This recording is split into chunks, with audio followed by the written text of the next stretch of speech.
Amandine Young au salon Contes, légendes et fantaisie. Alors de l'illustration, mais pas que, je crois. Oui, tout à fait. En fait, moi, ce que je propose, ce sont des livres de coloriage. C'est-à-dire que je vais faire des dessins de manière artisanale. Et en fait, ça va devenir des illustrations, mais à colorier. Et c'est à vous, en fait, de mettre les couleurs comme un coloriage, sauf qu'il y a beaucoup plus, on va dire, de détails qu'un livre de coloriage lambda pour enfants. Parce que je crois que chez vous, les livres de coloriage ne sont pas seulement destinés aux enfants.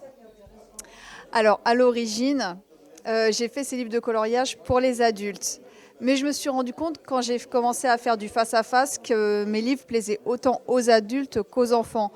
Les adultes, ça va leur parler parce que ce sont des coloriages beaucoup plus étudiés. Certains sont un peu plus matures, comme mes livres d'été. Et les enfants, tout de suite, ils vont accrocher sur l'univers un peu féerique, fantastique, sur les contes que je peux proposer, justement. Donc, j'ai envie de vous dire que c'est quand même tout public à partir de 5 ans. Quel thème? On parlait de contes, on voit ici des personnages qui évoquent le petit chaperon rouge. On a également un très beau chat avec un entonnoir sur la tête. Quelle inspiration?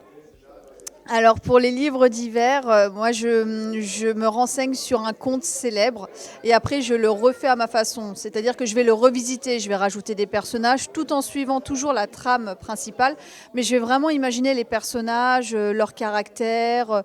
Je vais aussi modifier quelques situations. Donc là, par exemple, sur les livres d'hiver jusqu'à présent, j'ai fait Blanche-Neige, Cendrillon, Le Chaperon Rouge, La Petite Sirène.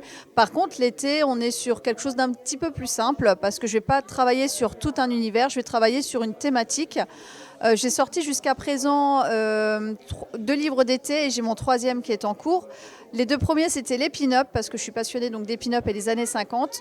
Le deuxième, c'était les personnages de cirque humain qu'on appelle, nous, les frics, parce que je voulais qu'on colorie la différence. Donc là, on est sur un livre de coloriage un peu plus mature, pour grands enfants, ados, adultes.